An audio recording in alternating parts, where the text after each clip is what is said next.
6000 megawatt की विद्युत की आपूर्ति राज्य अपने स्रोत से कर पा रहा था।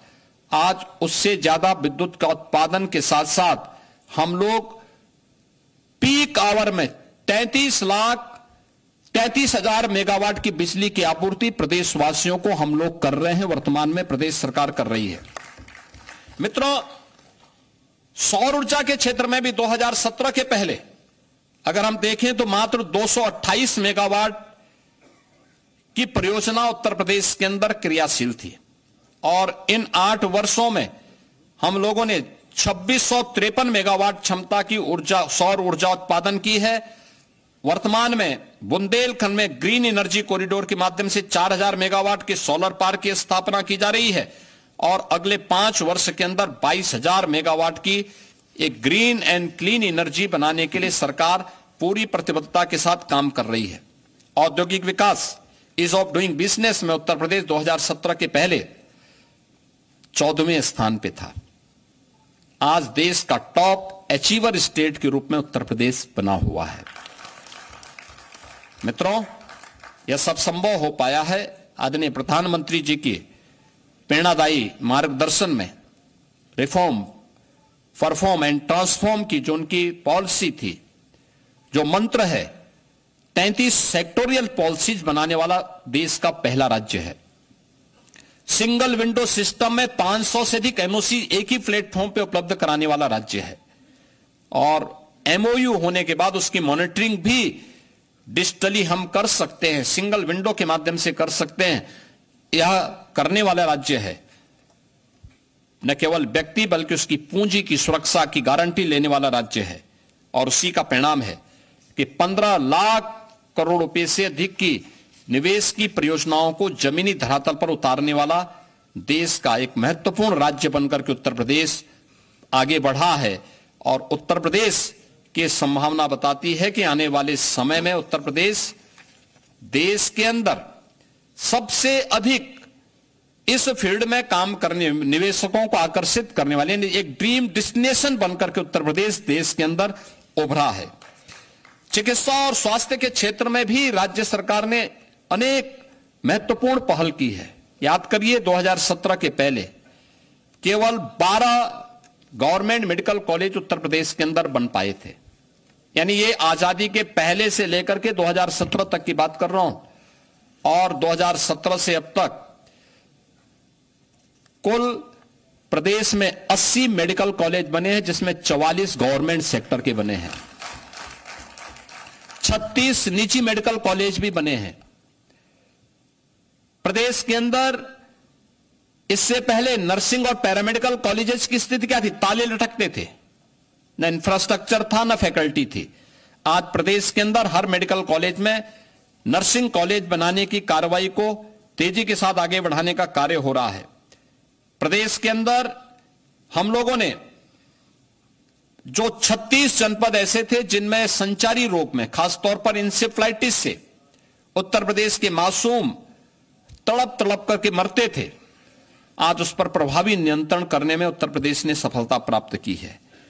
और मुझे बताते हुए प्रसन्नता है कि 2017 की तुलना में आज 2024 में एक्यूट इंसेफ्लाइटिस से 85% और जापानी इंसेफ्लाइटिस से 99% नियंत्रण करने में सरकार को सफलता प्राप्त हुई है। इसी प्रकार से डेंगू की मृत्यु दर को लगभग 95% कम करने में सफलता प्राप्त की है।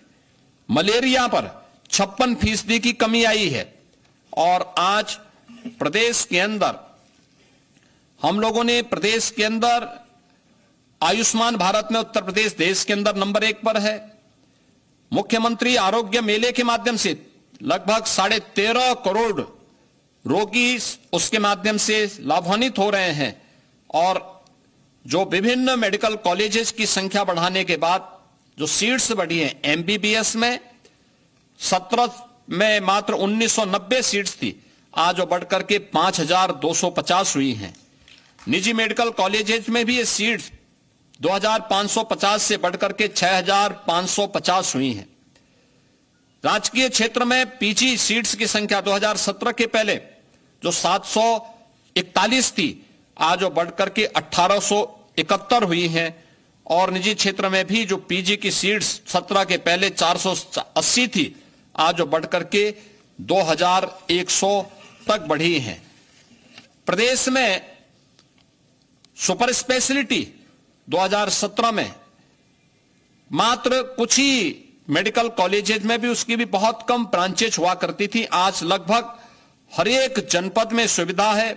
आज हर एक जनपद में डायलिसिस की सुविधा उपलब्ध करवाई जा रही है, सीटी स्कैन आदि की सुविधाएं उपलब्ध करवाई जा रही हैं और सस्ते में दवा उपलब्ध हो, इसके लिए तमाम हर एक जनपद में इसके लिए जन आरोग्य योजना से जुड़े हुए सुविधा केंद्रों को और उन प्रतिष्ठानों को स्थापित करने का काम भी किया जा रहा है।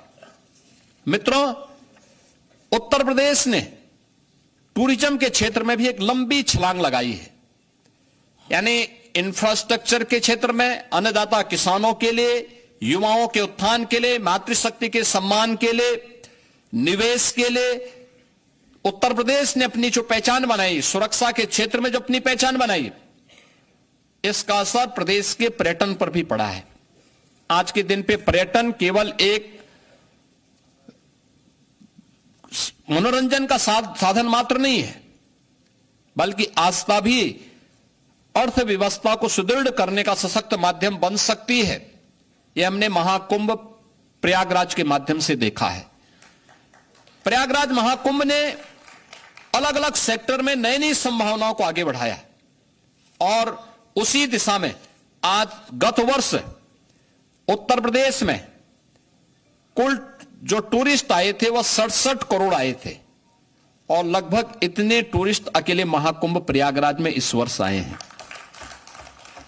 2016 के पहले, 2017 के पहले वर्ष भर में 21 करोड़ टूरिस्ट यूपी के अंदर आते थे। अलग अलग, उसमें स्पिरिचुअल भी होता था, इको टूरिज्म भी होता था, हेरिटेज भी होता था, अन्य तमाम आयोजनों के साथ भी जुड़ते थे। आज ये संख्या बहुत बड़ी हो चुकी है और इसमें दोनों डोमेस्टिक भी हैं और फॉरेन से भी आए हैं। इसमें प्रदेश के अंदर हम लोगों ने इसके लिए प्रदेश सरकार ने, डबल इंजन की सरकार ने काफी बड़े पैमाने पे अवस्थापना सुविधाओं का विकास भी किया है, कनेक्टिविटी को भी बेहतर किया है, सुरक्षा का बेहतर माहौल दिया है। आज उसका परिणाम हम सबके सामने है। इन सभी स्थितियों में प्रदेश सरकार ने जो कार्य किए हैं, आज उसका परिणाम हम सबके सामने है।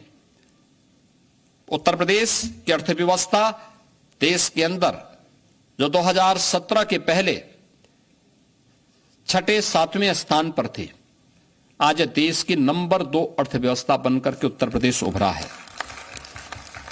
2017 के पहले राजकोष खाली था, अन्नदाता किसान बदहाल था, आत्महत्या कर रहा था, कर्मचारियों में व्यापक असंतोष था। सरकार के पहले ही 2 फैसले थे, अन्नदाता किसानों का, लघु और सीमांत किसानों का कर्ज माफ करना है और अपने कर्मचारियों को 7th पे कमीशन की रिपोर्ट को लागू करना है। याद करिए, जब राजकोष खाली रहा होगा तब सरकार ने कैसे इस प्रकार के कदम उठाए होंगे उत्तर प्रदेश जैसी बड़ी आबादी के राज्य में, लेकिन आज वह कदम उठाने में सरकार को सफलता प्राप्त हुई।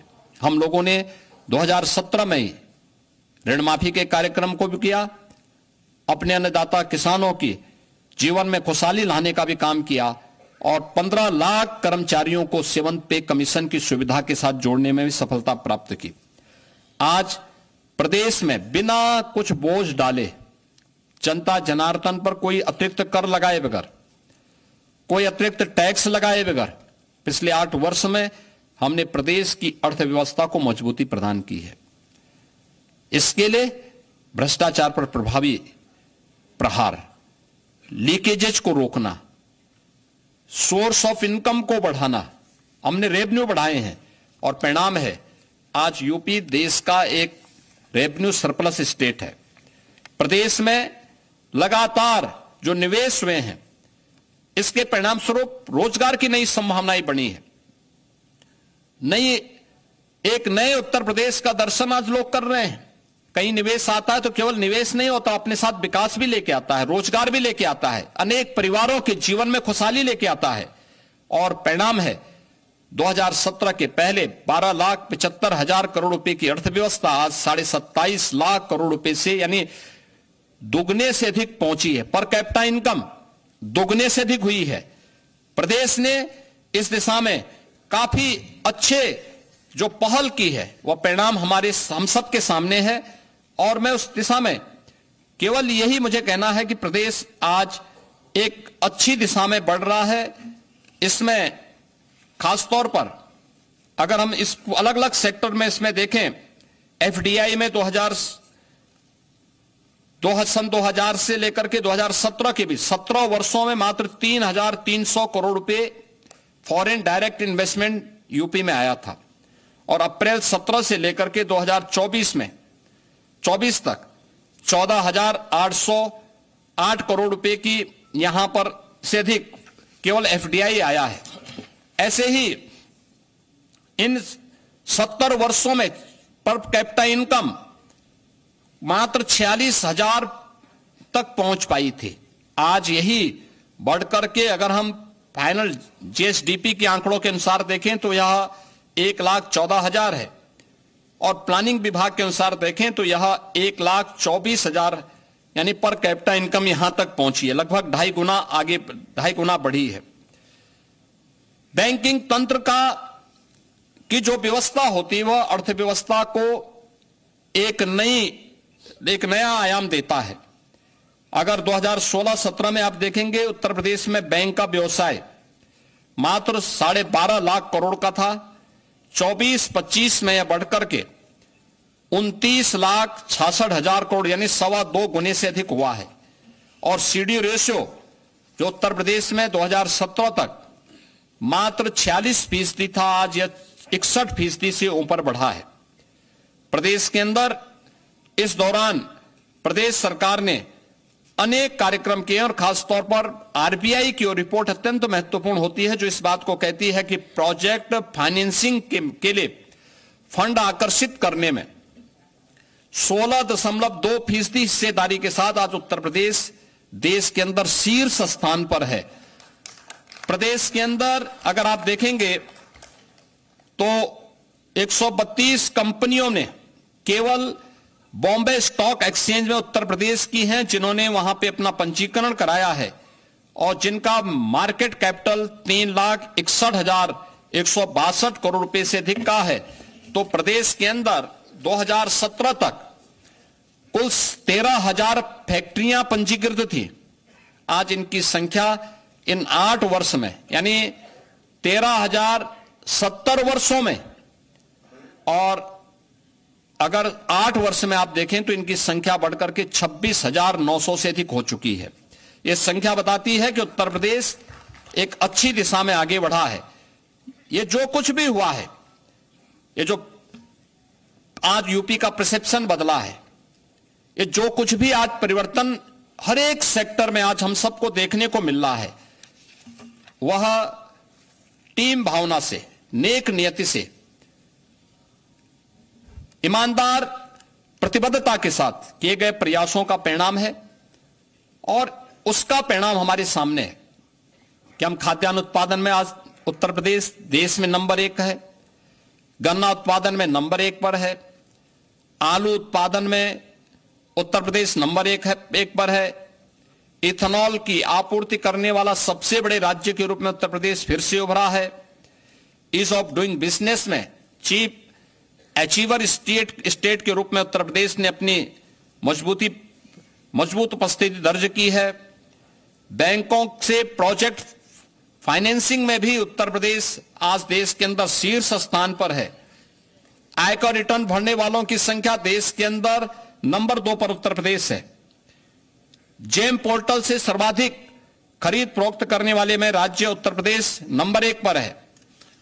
कौशल विकास की नीति को लागू करने वाले राज्यों में उत्तर प्रदेश नंबर 1 पर है। सबसे अधिक एमएसएमई रखने वाला राज्य उत्तर प्रदेश है। पीएम आवास योजना, पीएम किसान सम्मान निधि, पीएम उज्ज्वला योजना, पीएम स्वनिधि योजना, पीएम स्वामित्व योजना, प्रधानमंत्री अटल पेंशन योजना, स्वच्छ भारत मिशन, प्रधानमंत्री जनधन योजना, प्रधानमंत्री सुरक्षा बीमा योजना, प्रधानमंत्री जीवन ज्योति बीमा योजना, अटल पेंशन योजना, इन सभी में उत्तर प्रदेश आज नंबर 1 पर है। ये योजनाएं बताती हैं कि उत्तर प्रदेश के अंदर पिछले 8 वर्ष के अंदर जीवन के प्रत्येक क्षेत्र में डबल इंजन की सरकार ने आदरणीय प्रधानमंत्री जी के मार्गदर्शन में जो कदम बढ़ाए हैं वह एक सही दिशा में बढ़ाए गए कदम हैं और यह बताता है कि उत्तर प्रदेश आज देश के अंदर हर एक सेक्टर में जो उसका ग्रोथ रेट है, एग्रीकल्चर में, एमएसएमई में, इंफ्रास्ट्रक्चर में और अर्थव्यवस्था के अलग अलग सेक्टर में भी, वह दिखाता है कि उत्तर प्रदेश बहुत शीघ्र, अगर आदरणीय प्रधानमंत्री जी ने देश को $5 ट्रिलियन की इकोनॉमी बनाने के एक बड़े लक्ष्य को देशवासियों के सामने रखा है और उसके परिणाम हमारे सामने भी हैं। 2014 में जिस देश की अर्थव्यवस्था 10वें 11वें स्थान पर थी, आज वह देश दुनिया का 5वीं बड़ी अर्थव्यवस्था है। 2027 में 3री बड़ी अर्थव्यवस्था बनेगा। उत्तर प्रदेश आज नंबर 2 की देश की अर्थव्यवस्था है। $1 ट्रिलियन की इकोनॉमी प्राप्त करने के लिए जो प्रयास डबल इंजन की सरकार ने प्रारंभ किए हैं और ग्रोथ रेट को अपना बढ़ाया है, प्रत्येक सेक्टर में व्यापक परिवर्तन देखने को मिला है। आने वाले समय में उत्तर प्रदेश देश की शीर्ष अर्थव्यवस्था बनेगा, इसमें कोई संदेह नहीं होगा और इस दिशा में कार्य करने के लिए पूरी टीम पूरी तत्परता के साथ कार्य कर रही है। मैं इन 8 वर्षों में उत्तर प्रदेश को अपना मार्गदर्शन प्रदान करने और यशस्वी नेतृत्व से समय समय पर उपकृत करने के लिए आदरणीय प्रधानमंत्री जी का, राष्ट्रीय अध्यक्ष श्री जगत प्रकाश नड्डा जी का, केंद्रीय रक्षा मंत्री माननीय श्री राजनाथ सिंह जी का, केंद्रीय गृह मंत्री श्री अमित शाह जी का, केंद्रीय मंत्रिमंडल के सभी माननीय मंत्रियों का, देश के अंदर विकास के लिए काम करने वाली उन सभी संस्थाओं का जो अपने विजनरी नेतृत्व में, प्रधानमंत्री जी के विजनरी नेतृत्व में कार्य करते हुए देश को आगे बढ़ाने में अपनी मदद कर रहे हैं, उन सभी संस्थाओं का, उत्तर प्रदेश के अपने संगठन के पदाधिकारियों का, प्रदेश मंत्रिमंडल के अपने वरिष्ठ सहयोगियों का, सभी अपने सहयोगी दलों का, एनडीए के अपने सभी घटक दलों का, इन सभी का भी मैं हृदय से इस अवसर पर अभिनंदन करता हूं, इन्हें धन्यवाद देता हूं कि इन्होंने पिछले 8 वर्ष के अंदर प्रदेश के अंदर जो स्केल था उसको स्किल और स्पीड के साथ जोड़ने में जो एक टीम भावना का परिचय दिया है, आज उसी का परिणाम हमारे सामने एक नए भारत के नए उत्तर प्रदेश के रूप में देखने को मिल रहा है और हम विश्वास के साथ कह सकते हैं कि यही स्पीड उत्तर प्रदेश को देश की नंबर 1 की अर्थव्यवस्था बनाने में मददगार साबित कर होगी। मैं एक बार फिर से प्रदेशवासियों का इस 8 वर्ष की शानदार यात्रा में योगदान के लिए उनका हृदय से अभिनंदन करते हुए बधाई देता हूं और विश्वास करता हूं कि 3 दिवसीय जनपदीय विकास उत्सव में उन सब की भागीदारी उत्तर प्रदेश के प्रत्येक जनपद में और अलग अलग सेक्टर में हुए विकास के कार्यों को जनता जनार्दन को देखने का अवसर प्राप्त होगा। मैं इसी के साथ आप सबको भी हृदय से धन्यवाद देता हूं जिन्होंने एक सकारात्मक पहल के माध्यम से सरकार की योजनाओं को आम जन तक पहुंचाने में मदद की है। बहुत बहुत धन्यवाद।